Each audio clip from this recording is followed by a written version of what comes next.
completo es Alberto Edmundo Eronti. Mi abuela paterna era Alberta, mi abuelo paterno Edmundo. Entonces heredé los nombres de los dos. Y con respecto a una frase que me apasiona desde los 16 años, es una frase que recién la encontré formulada por el Papa Francisco en un documento de él. Yo sentía eso, pero no lo había podido formular. Yo como cristiano no tengo una misión, yo soy una misión. Qué hermoso. Esa frase me tocó profundamente a los 16 años, el sentido, no la frase así, pues no la conocía. Tengo dos hermanas mujeres, Angelina María, que acaba de cumplir 80 años, yo tengo 82, y después mi hermana menor, Ana María, que ha cumplido 70, va a cumplir en octubre 79. Como todos los chicos hacíamos travesuras. Claro. Al frente de mi casa vivió el médico de la familia y el hijo mayor de él, el único varón que tenía en realidad, nos hicimos muy amigos y era pícaro. Entonces siempre hacíamos alguna tontería, él me guiaba y lo hacíamos entre los dos. Eran compinches. Éramos compinches. Me acuerdo que un día me dice, ¿qué habrá en esas cosas, en esas casitas que están allá arriba de un galpón abandonado? Entonces dije, y subamos a ver qué hay. Bueno, yo no sé cómo subimos, pues trepamos y meto la mano y había un nido de avispas. Así que quedamos pasados de pinchazo. Por suerte el padre era médico. El papá de él era médico. Entonces fuimos a decirle qué hacíamos. Dice, empiecen a prepararse para... Eso es lo primero que vamos a hacer. Vamos a calmar el dolor de la mano con otro dolor. Me gustaba mucho andar en bicicleta. Me había regalado uno a mis padres. Me gustaba jugar a la pelota. Después en el colegio destaqué un poco como jugador, como defensor. Me gustaba todo el deporte, hice muchos deportes. Yo puedo decir con honestidad que no he tenido, no recuerdo grandes sufrimientos en mi niñez. Qué hermoso. Quizás la muerte de mi abuelo materno, que yo tenía 5 años, pero lo recuerdo. Claro, debe haber sido muy presente. Pero bueno, no podía dimensionar. Entonces el no se fue. Claro. Bueno, está bueno. Y en cuanto a una anécdota muy importante de mi niñez, yo tendría en ese momento 9 años y vivíamos en Argüello, no acá en el Cerro Las Rosas, y mi papá, como había pocos teléfonos, nosotros teníamos un teléfono, llama por teléfono a una señora que vive al frente, había que cruzar la calle. Papá me dice, anda a llamar a la señorita Márquez, que le comunican de Buenos Aires. Y yo salgo corriendo sin mirar izquierda y derecha. Y me atropello una bicicleta y caigo desmayado y me despierto en la cama de mis padres, rodeado de gente y de un médico. Y bueno, me hacen una serie de exámenes, parecía que no era nada, pero a las 48 horas tenía el brazo derecho totalmente hinchado y morado. Y eso era peligroso. Yo recuerdo que esa noche, antes de llevarme al día siguiente al hospital de niños para que me revisaran, yo recuerdo haber visto a mi mamá, yo tenía mucha fiebre, arrodillada delante de una imagen de la Virgen, chiquitita. Bueno, eso es lo que yo recordaba. Al día siguiente me despiertan para vestirme y papá dice, tiene el brazo deshinchado. Y mamá dice, sí, y además casi de color natural. Bueno, total que me llevaron al hospital de niños, me esperaban los médicos y me dice, no tiene nada. En ese momento yo ni imaginaba que iba a ser sacerdote, pero según las normas no se podía ser sacerdote en esa época si faltaba el brazo derecho. No. Por la bendición. No. Entonces, yo todo esto a mí me vino claro a los 18 años y le pregunté a mi madre si ese recuerdo era veraz y me dijo sí. Esa noche yo llorando le pedí a la Virgen del Valle que salvara el brazo. Bueno, yo soñaba con ser ingeniero mecánico y asistía a todas las carreras de auto que podía. Me hacía llevar por mis tíos que le gustaban o por amigos para verlas. Pero llegó un momento, cuando conozco Schoenstatt, todo se me alteró. Yo me fasciné, lo suelo decir así, yo soy sacerdote porque me fasciné por una mujer. Y esa mujer es la madre tres veces admirable de Schoenstatt. Y ella me enseñó el camino a Cristo, porque el gran amor de María es Cristo. Yo me digo muchas veces, acordate que el gran amor de tu madre es Jesús. Por lo tanto, en la medida que tú te identifiques con Jesús, María puede amarte más. Es un poco... Cuando yo conozco Schoenstatt, empecé a pensar sobre por qué existía yo y cuál era mi tarea en la vida, mi misión. Entonces me di cuenta que la ingeniería mecánica no me iba a posibilitar ser yo mismo, que tenía algo que no me iba a poder dar. Entonces me pregunté cómo podía dar lo que yo siento adentro y me respondí o medicina o sacerdote, me respondí. Y ahí quedé. Después vinieron algunos signos, le voy a contar solamente dos de esos signos. El primero, yo fui a la peluquería, lo iba siempre, y cuando entraba a la peluquería siempre había gente que estaba esperando, yo también. Tomaba la revista El Gráfico, que en esa época era deportiva, buscaba la sección de automovilismo y leía. Y ese día yo abro la revista, busco y veo un titular muy grande que decía fulano de tal, el hombre que dedicó toda su vida al automovilismo. Yo sentí un rechazo y dije, no, yo no quiero dedicar mi vida al automovilismo. Para mí es poco. Bueno, y ahí quedó. Pasarían 3 o 4 meses y se estrenó en Córdoba una película francesa cuyo nombre en español es Los Tramposos. Y fui a verla con 2 compañeros del barrio, acá del cerro. Y entonces cuando terminó la película, cruzamos a una pizzería para comer algo y yo estaba pensando en el título de la película y el contenido. Y la tesis era, la juventud francesa se hace engaña, se hace trampa. No quiere enfrentarse con la vida y busca sucedáneos. Bueno, ahí quedó las cosas, nos vinimos al cerro en colectivo y de los 3, uno se bajó en donde está Gavier, la calle Gavier, otro se bajó en la siguiente parada y yo la tercera. Y caminé hasta mi casa, que eran 150 metros, y sería la 1 de la mañana. Y entré a casa, me acosté y empecé a pensar en qué te estás haciendo trampa. Y dije, te estás escapando del llamado de Jesús.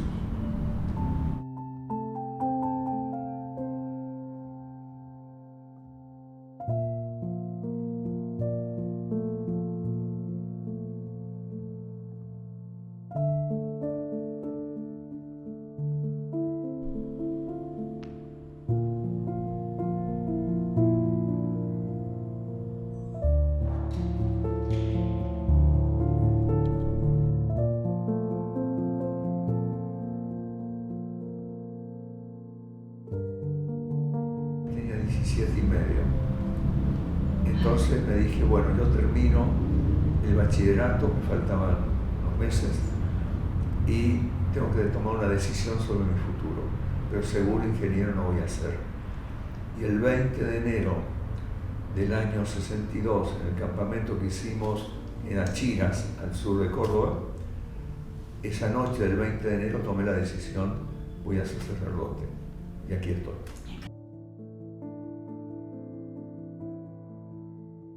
Por eso digo que hay signos y los signos hay que saberlos interpretar. Yo no tenía sabiduría para interpretarlo, pero el espíritu es el que inquieta. Entonces, este hombre que dedicó su vida al automovilismo, como después esto otro, yo dije, no, acá hay algo más hondo. Y bueno, lo logré sacar. Qué hermoso.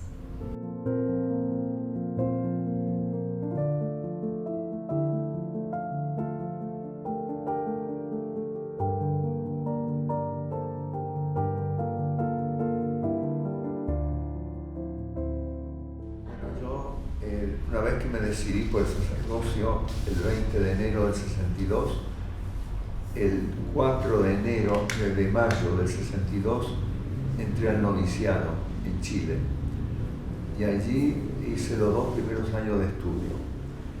Después, filosofía y letra, la hice en la Universidad de Santa María del Río Grande del Sur, en Brasil. Ahí estuve 3 años, hasta que saqué el bachillerato en filosofía. Y de ahí partí con todo mi grupo de compañeros que estábamos estudiando, éramos 8, partimos para Alemania para estudiar teología y Biblia en la Universidad de Münster, al norte de Alemania. En ese momento era la mejor facultad de teología del mundo. Tenían como profesores a Ratzinger, que después fue papa, a Karl Rahner, a Metz, a Nilka, o sea, eran todas luminarias. Y para nosotros fue muy importante porque eran hombres muy seguros y muy serios. Y veníamos del post-concilio, había terminado el concilio, y había un enredo fenomenal en las cabezas y en los corazones, y la iglesia se sacudía mucho. Tengan en cuenta que yo voy a Alemania en el 66 y el mayo francés fue en el 68, la revolución de los jóvenes. O sea, había un fermento en Europa que desconocíamos en América Latina. Fue toda una experiencia muy particular. Terminé los estudios de teología y me ordené de diácono en España el 29 de mayo del 71 y me ordené sacerdote en Córdoba el 29 de agosto del 71. El obispo que me ordenó fue el cardenal Primatesta y la ceremonia se hizo en el Colegio de La Salle, en la capilla del colegio, porque yo había estado 13 años en el colegio y era la capilla con la que yo tenía más relación. Afectivamente me sentía muy ligado ahí. El cardenal me propuso otras 2 posibilidades en el centro de Córdoba y le dije, Monse, no tenía mucha confianza, digo, Monse, no me dicen nada esas iglesias, las he visto como turista, pero en el colegio he pasado años rezando y sobre todo pidiendo por probar examen. Así que bueno, aceptó y ahí fue la ordenación. Después la primera misa, que fue al día siguiente, fue en el santuario de Villa Huarcalme.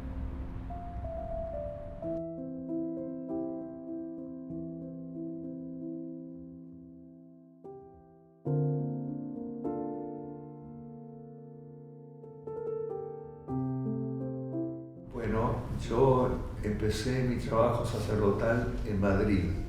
Una vez que me ordené acá, me mandaron a España y para ayudar en la fundación del movimiento. Ahí trabajé 3 años y medio con jóvenes, que fue mi primer amor sacerdotal. Los tengo en el alma realmente.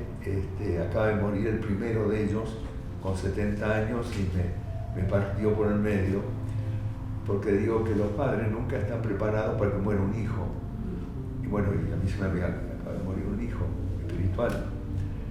Así que fue muy, muy fuerte. También tuve la alegría de acompañar la construcción del primer santuario en España, en Pozuelo de Alarcón. Incluso cuando se bendijo la piedra fundamental, no había ningún sacerdote de Schoenstatt. Entonces el párroco de los alemanes, que estaba ahí para bendecir, me dijo: dé usted la plática. Y yo nunca había hablado en público una plática, yo era un estudiante nomás. Así que bueno, me tiré al agua y ahí salió mi primera plática. Bueno, después, al año que estaba en Madrid, me piden si no puedo ir una vez cada mes y medio a Lisboa para atender también el movimiento de Lisboa que estaban haciendo. Y ahí también pude ayudar en la construcción del primer santuario de Lisboa.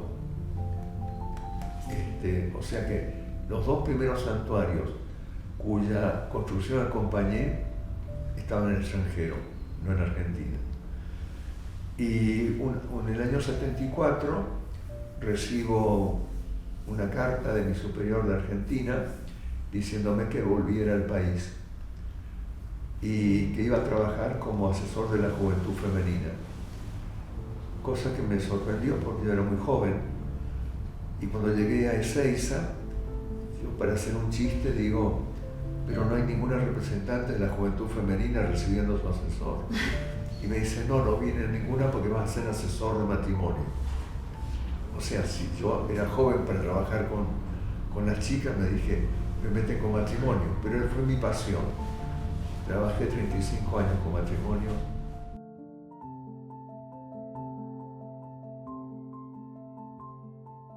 Yo sentí que,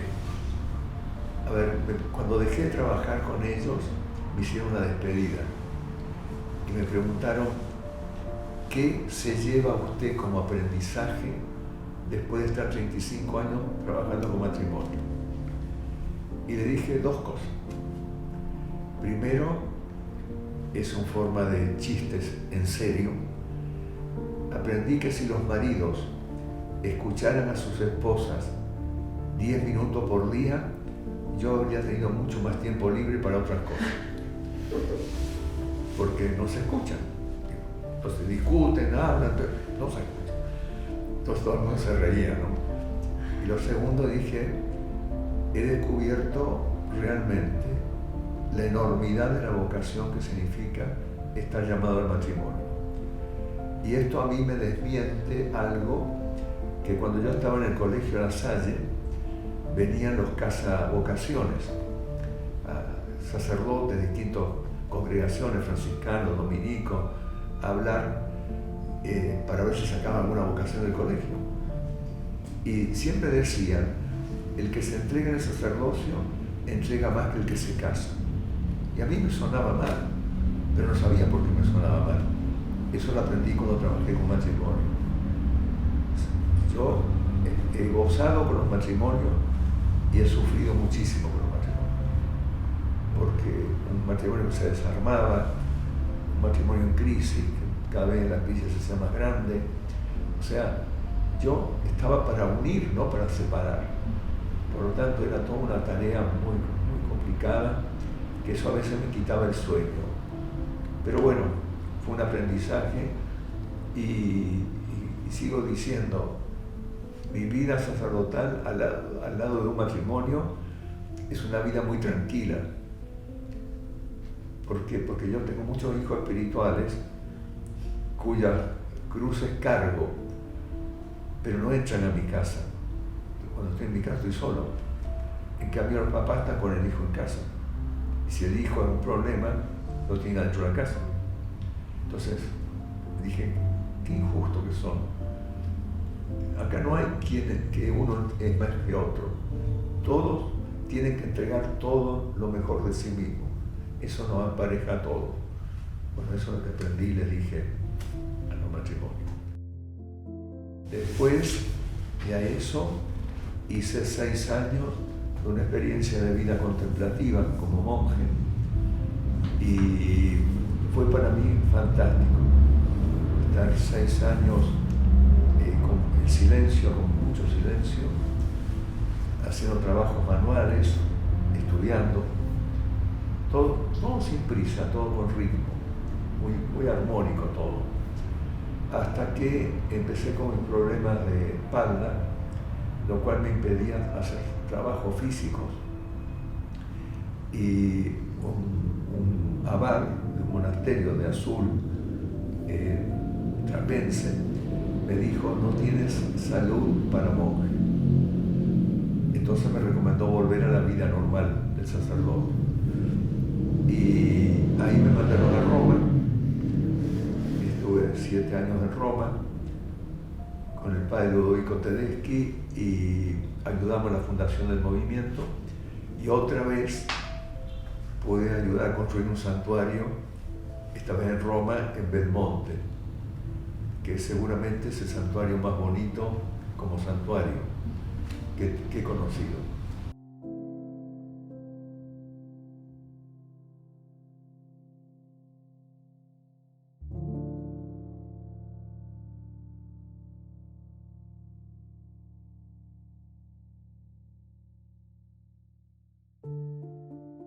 Trabajé también 14 años con la rama de madres. También fue una experiencia fantástica porque me permitió conocer más el alma de la mujer, valorar el alma de la mujer y los dones que Dios había dado a la mujer y que se minimizaban en la sociedad o a veces en el matrimonio, en la familia. Vos que sabés, cállate la boca, ese tipo de cosas que a mí me dolían. Digo, hay que escuchar a los demás, todos tienen algo que decir y que aportar. Pero bueno, con la rama de madres, los jóvenes nunca me preguntaron si tenía hambre o sed. La mamá tenía que defenderme. Si no, ya comí suficiente, ya bebí suficiente, ya estaba. O sea, siempre era otro mundo. Así que bueno.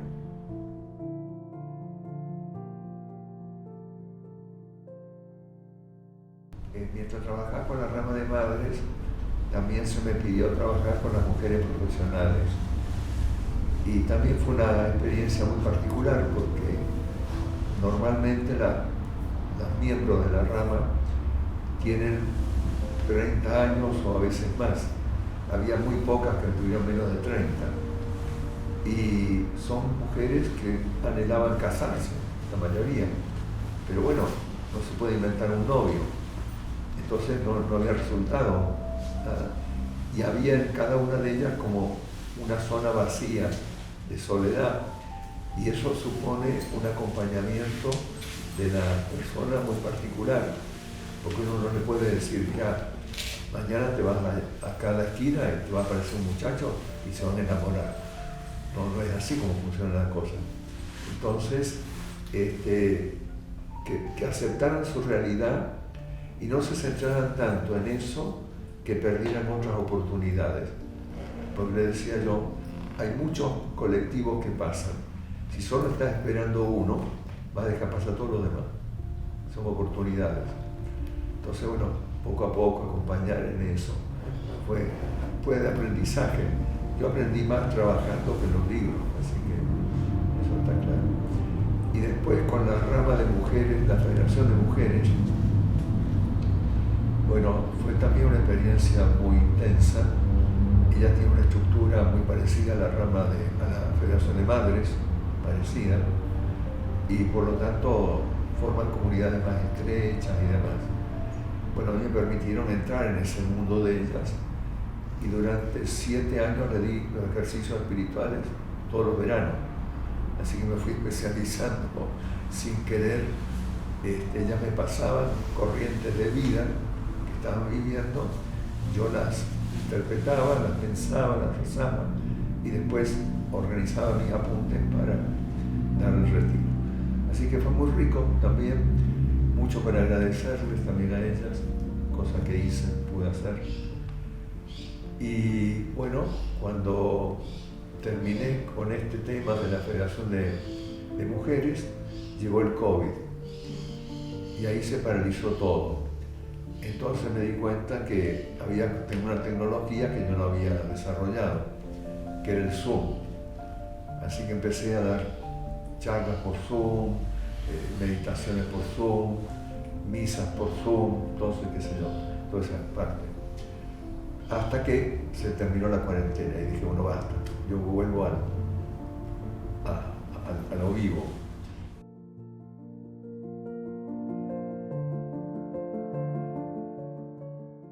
Yo estaba en una cárcel de lujo, porque como había cuarentena, no se podía salir. Yo teníamos 25 hectáreas de bosque. Eso es una maravilla. Yo no me sentía ahogado. Leía, estudiaba, trabajaba, escribía y hacía un reviso enseguida con un ritmo. Eso lo aprendí de los monjes. Para que uno pueda sobrellevar una vida encerrado, tiene que tener una rutina. Y esa rutina uno lo hace fecundo, lo hace hacer muchas cosas. Así que, bueno, eso con respecto al tema de mi trabajo. Y ahora aquí, cuando llegué, como ya estoy en edad de jubilado, después de los 75 años, renuncié a todos mis cargos. Entonces me dieron algunos encargos. Cuando llegué aquí me preguntó el padre Cruz qué tarea me gustaría hacer. Y yo le dije, mira, no es lo que me gustaría, es lo que ustedes necesitan. Yo no vengo a hacer mi gusto. No, pero me interesa saber, bueno, Villa Huarcalde. Bueno, ese se encarga de Villa Huarcalde. Y ese es mi terruño. Ahí conocí a la Mater, ahí conocí el movimiento, ahí hacíamos las reuniones de grupo, o sea, hay toda una vida ahí.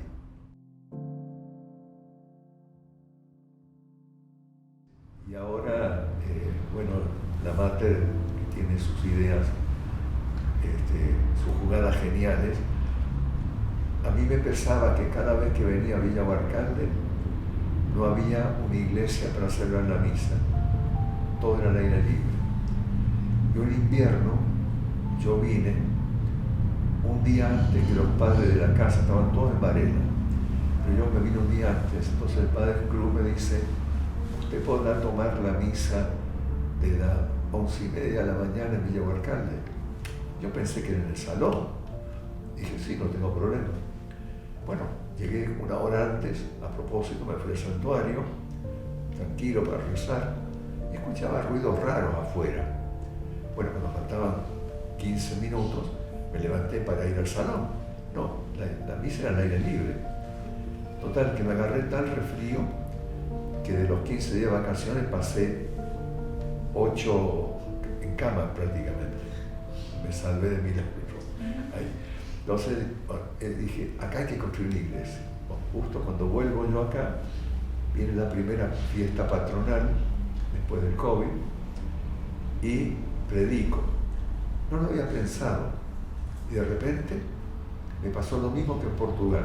De repente dije, aquí hace falta una iglesia. En Portugal dije, acá hace falta un santuario. Y se construyó el santuario. Dije, acá está faltando una iglesia. No puede ser que el santuario tenga 51 años en ese momento y tenemos que celebrar la misa al aire libre porque no hay un techo. Acá hay una desidia. Así que tenemos que largarnos a eso. Yo mismo estaba sorprendido de lo que decían. Era como que algo dentro de mí me llevaba.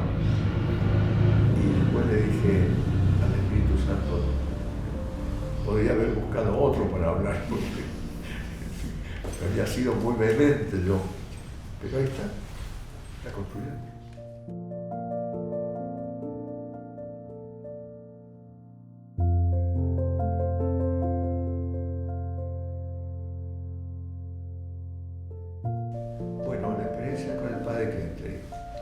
Todo mi grupo viaja a Europa para estudiar teología, como les dije.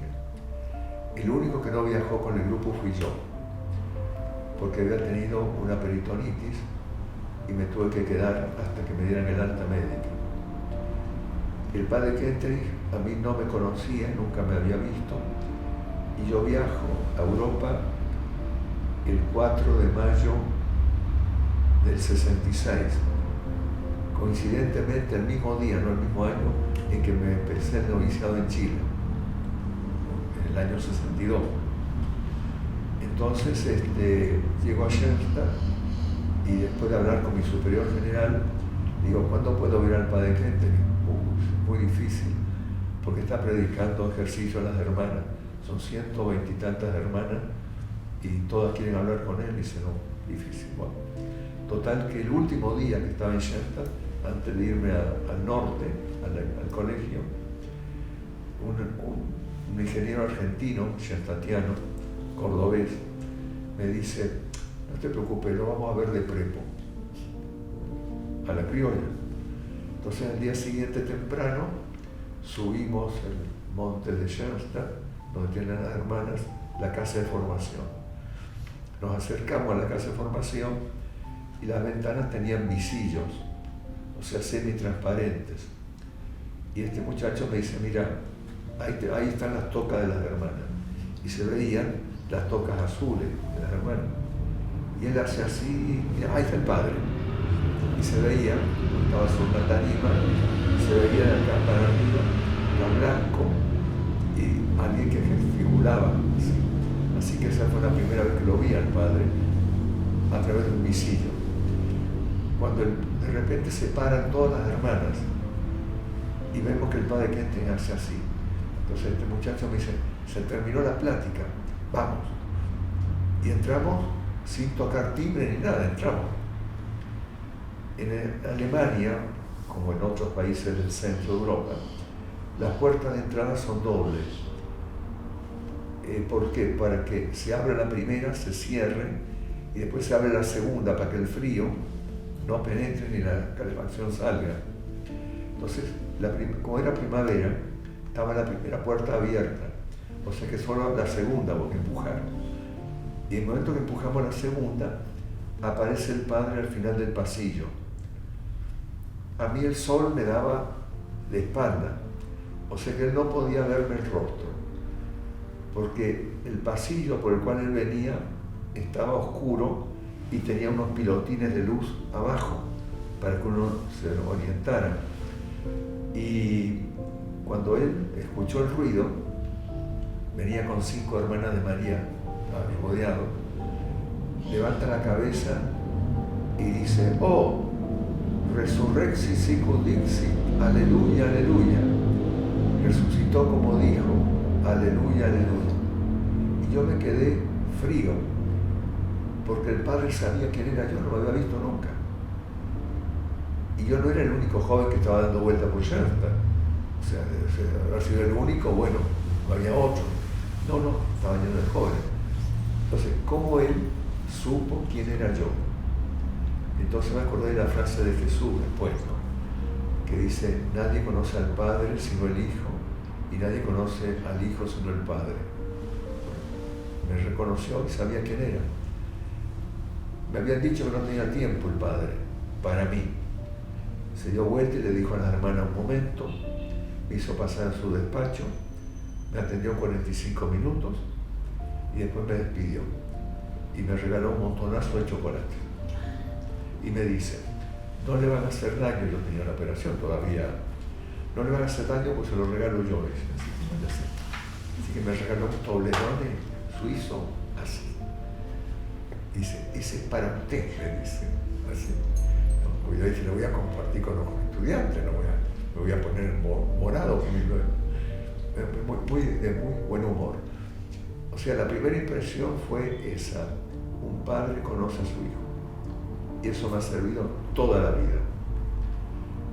Y lo segundo, que de a poquito me fui dando cuenta, es lo que irradiaba. Era un hombre de paz, de serenidad, un hombre que estaba más allá de las cosas. Es como quien ya ha vivido y ahora disfruta lo que ha vivido. Por eso había una hermana de María acá en Argentina, que era alemana, y que me acuerdo que me dijo, usted conoció al Padre Buenito, no el Padre ese de hierro así por la misión. Digo, mire, es que me tocó conocer, no tengo otro, pero yo conocí al Padre en la plenitud de su vida. Un hombre de Dios, irradiaba a Dios, estar con él es estar sereno. Me acuerdo de una hermana de María que me dijo, tiempo después. Mañana voy a hablar un ratito con el padre y le voy a decir el problema que tengo porque no sé qué hacer. Total que cuando la veo después, digo, ¿habló con el padre? Sí. ¿Y qué le dijo el problema? Uy, me olvidé de contarse. Porque dice, entré y me quedé tan contenta, tan tranquila con el padre que le hablé de otras cosas y me olvidé del problema. Bueno, eso pasaba. Tengo una anécdota que yo no la viví, pero lo contaría si quieren. En Chile había un matrimonio en movimiento que tenía una casa muy bonita, un chalet, y se declaró un incendio. Por salvar a los nenes, ella, la mamá, se quemó la cara y quedó muy desfigurada la cara. Bueno, total que no tenía consuelo ella, era muy bonita. Y yo no la había conocido antes, la conocí después del incendio. Pero todos decían que era muy buena moza y demás. Total que el marido, viendo que entraba en una depresión, le dice, ¿por qué no vamos a Milwaukee a ver al padre? Y bueno, ella aceptó ir, andaba siempre con un pañuelo puesto, con un gorro para disimularlo, la quemazón. Y llegaron a Milwaukee y el padre los recibió enseguida. Cuando entran a donde está el padre difícilmente iba a saludar a alguien que no sea dándole la mano y a lo sumo haciendo esto. Esa es su forma de saludar. A esta mujer le tomó la mano y la acarició. Y le dijo, hija, bienvenida. Y en ese momento a ella se le fue la depresión. Bueno, ese era un poco esa paternidad del padre que tocaba a las personas, les daba seguridad y demás. Bueno, son características de él. Por eso él decía, yo nací para ser padre, siempre padre.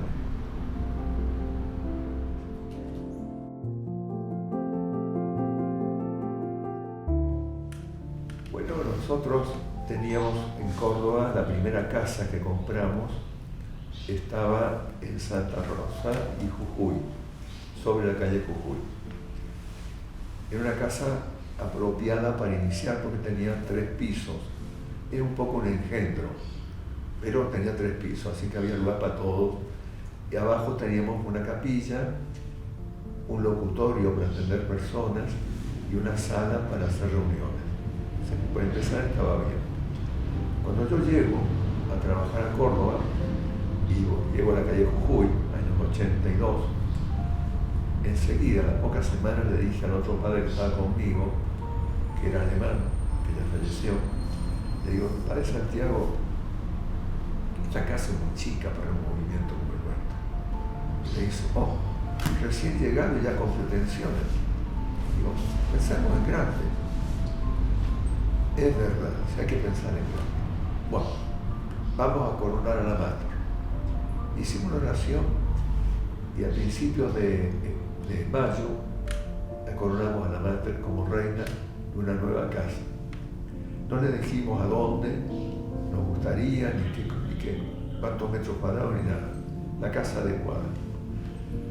A los pocos días, el padre Santiago recibe una llamada, o sea, nos llaman por teléfono. Atendió el padre Santiago. Y era el padre Palotino que estaba acá atendiendo a los alemanes. Como el padre Santiago era alemán y se conocían, hablaron en alemán. Yo llego, estaba afuera, y me dice el padre, ha llamado el padre Bernardo, dice que tiene unos libros para darnos. ¿Qué libros? De casa no se habló nada, unos libros. Entonces, digo, mira, padre Santiago, pasado mañana tenemos que ir a Villa Huarcalde. ¿Por qué no llamás a Bernardo a ver si 2 horas antes nos puede recibir? Estamos aquí una horita. Así que vinimos, nos mostró, yo conocía esto ya, así que nos mostró todo, pero no había entrado en la casa que hoy es de la juventud. Ahí había 2 garages grandes y estaba la casa del casero, pegado, todo junto. Y donde sería la casa del casero, supongo que un dormitorio, colgada en la pared estaba una imagen de la MTA, de la Mater. Entonces cuando yo la veo, le digo, ¿qué haces acá? No me contestó enseguida. Dejó pasar unos días. Total que venimos acá de vuelta. El padre Bernardo nos dice, miren, no se lo digan a nadie, pero 99% de seguridad, nosotros vamos a abandonar este lugar. No tenemos padres suficientes para atenderlo. Pero como este lugar, en realidad le dijimos que sí por Schoenstatt, yo quisiera que quedara para Schoenstatt. Vean ustedes cómo lo hacen. Nos fuimos. Entonces, dando vuelta, me comunico con la Alemania enseguida, por teléfono anoche, y le digo a mi superior general, mira, pasa esto, ¿qué te parece? ¿Avanzamos? Uy, sería fantástico. Él no conocía el lugar, pero yo le conté un poquito. Sería fantástico. El tema es cómo pagar eso, si lo queremos comprar. Bueno, total que llegamos nosotros al acuerdo de que si los obispos alemanes al padre Bernardo le pagaban tantos marcos por mes para que atendieran a los alemanes, en esa época no había euros, ¿no? Eran marcos alemanes. Yo hice el cálculo, si nosotros no le cobramos a los obispos alemanes durante 10 años para atender a los alemanes, podemos pagar esto. Es un ahorro que ellos no tienen que pagar, nosotros le pagamos con trabajo. Bueno, entonces, a mi superior general le pareció bien. Se comunica él con el líder del episcopado y este le dice, bueno, déjemelo pensar, mañana tengo reunión y lo voy a presentar. Y a la noche siguiente lo llama y dice, mire, si ustedes se comprometen a que el predio del Cerro La Rosa va a estar al servicio de la Iglesia de Córdoba, se lo regalamos. Y no solo eso, sino que nos siguieron pagando el sueldo de capellán de los alemanes, que en marco y cambiado a pesos del momento es un sueldazo. Con eso pudimos hacer un montón de cosas acá. Después dormíamos acá, no teníamos mucha comodidad para dormir y demás. Entonces con el padre Santiago mirábamos la casa esa, que era del doctor Calixto Núñez. Y no tenía hijos, vivía con su señora, los dos de edad, él estaba jubilado. Entonces un día el padre Santiago todas las tardes salía a caminar por Moscoso hasta el fondo, daba una vueltita a la placita, volvía a ir para allá, hacía 2 veces el recorrido para moverse. Y claro, todos los días al salir, muchas veces estaba don Calixto ahí afuera, en el jardín. Buenas tardes, don Calixto, ¿cómo le va? Hola, padre. Y un día el padre Santiago se para y dice, pero esta casa es muy grande para 2. ¿No ha pensado en venderla? No, por ningún motivo. Y ahí conoció el padre Santiago una tarde al sobrino de don Calixto, que es el que le manejaba las cosas prácticas a los tíos para sacarlo de apuro. Entonces le dice, no consigo convencer a mi tío de que se vayan a un flor de departamento que tienen en el centro, que va a estar mucho más cómodo. Dice, así que ahora el tema es convencerlo. Bueno, dicen ustedes que los curas que rezan, muchos rezan. Entonces el padre Santiago enterró una medallita en la Mater a través de la reja en el jardín de la casa. Y bueno, como la Mater tiene infinitas posibilidades casi de buscar caminos, lo que hizo fue que la señora de don Calixto una mañana tenía la bata puesta y el camisón y se vino abajo rodando por la escalera. No se quebró ni un hueso, nada, pero quedó morada la pobrecita. Entonces cuando vino el sobrino y vio el espectáculo, dijo, esta es la mía. Y ahí los convenció para irse al centro y vender la casa. Entonces nosotros vendimos la casa que teníamos en la calle Jujuy y con ese dinero compramos esta. Eso fue el trueque que hicimos. Por eso teníamos una casa para vivir, para formar más comunidad nosotros y todo esto a disposición del movimiento. Sí, por eso a Dios hay que cuidarse de la ocurrencia. Nunca se sabe cómo son. A San Pablo lo tiró del caballo, así que todo ocurre.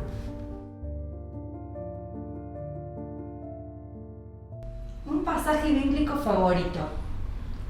Estoy en medio de ustedes como el que sirve.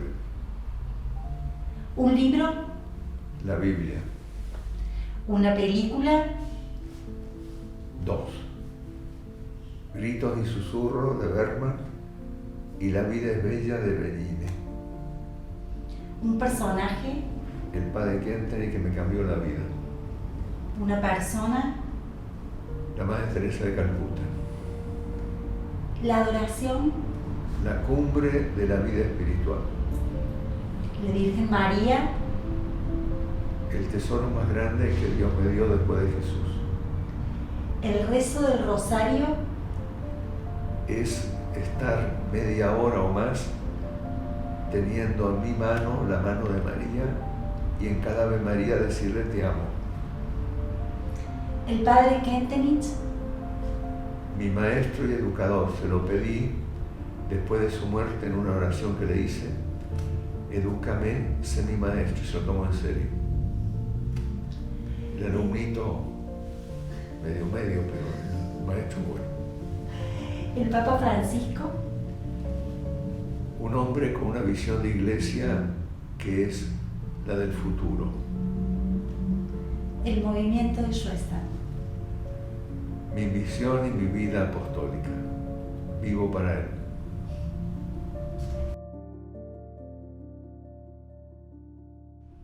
Bueno, yo lo que muchas veces me preguntan los jóvenes aquí en el CPK es, ¿usted por qué se hizo sacerdote? ¿O por qué es cura? Yo le digo, yo no me hice, a mí me llamaron, alguien me llamó. Y por distintas señales fui captando su voz y me di cuenta que la vida no hay que guardarla, la vida hay que gastarla. Porque la vida es distinto, el amor es distinto de la billetera. Cuando de la billetera más billetes se saca, menos quedan. En el amor, cuanto más amor doy, más tengo yo. Es al revés. Entonces la vida hay que gastarla, no hay que guardarla, no hay que ser tacaño, hay que regalarla. Y bueno, yo encontré que mi modo de regalar la vida era servir a mis hermanos. Y la frase bíblica que me ayudó en todos los estudios y después en toda la vida sacerdotal es esta del profeta Isaías. El Señor Dios me dio lengua de discípulo para que le haga saber al cansado una palabra de aliento. Eso he intentado vivir los 54 años como sacerdote.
que caen hasta el suelo y llegan al santuario. Quieres dar la mano y yo pedir la tuya y no puedo